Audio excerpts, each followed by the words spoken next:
السلام علیکم ورحمۃ اللہ وبرکاتہ۔ بسم اللہ الرحمن الرحیم۔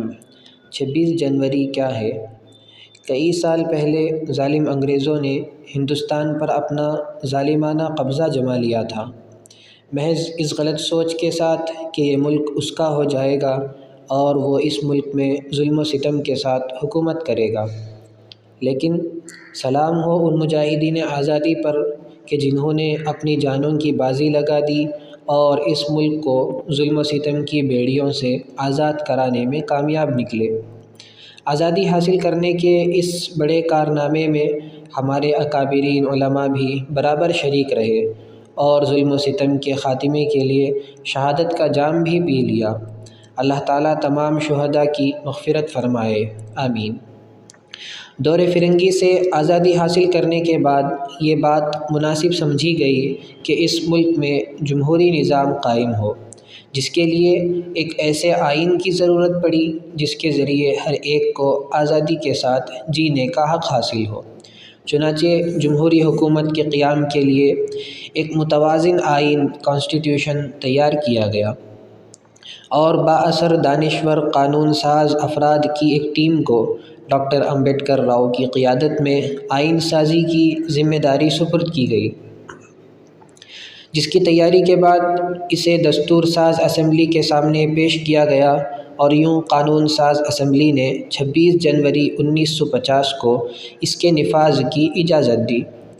اس طرح 26 جنوری 1950 کو باضابطہ دستور ہند کا نفاذ عمل میں آ گیا اور تب سے اب تک جمہوری طرز حکومت ہمارے یہاں قائم ہے۔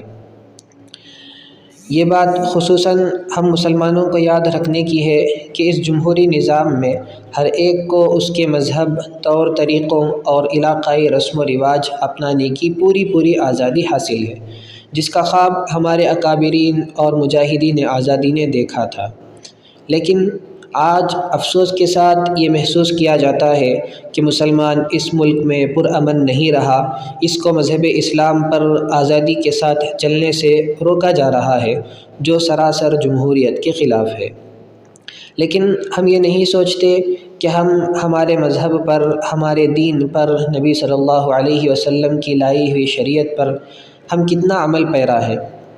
مسلمانوں کا وقار اور ان کی عزت و آبرو، ان کے جان و مال کی حفاظت صرف اور صرف دین حق پر عمل کرنے میں ہے۔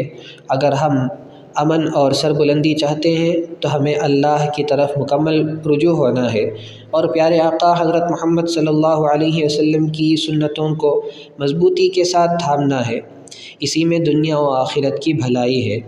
اللہ تعالی ہم سب کو دین کی صحیح سمجھ عطا فرمائے۔ اللہم لا تسلط علینا بذنوبنا من لا یخافک فینا ولا یرحمنا۔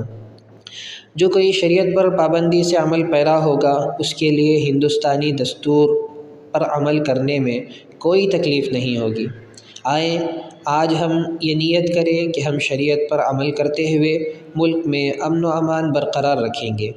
اللہ تعالی ہر شر سے ہم تمام کی حفاظت فرمائے اور دنیا و آخرت میں کامیابی سے سرفراز فرمائے۔ السلام علیکم ورحمۃ اللہ وبرکاتہ۔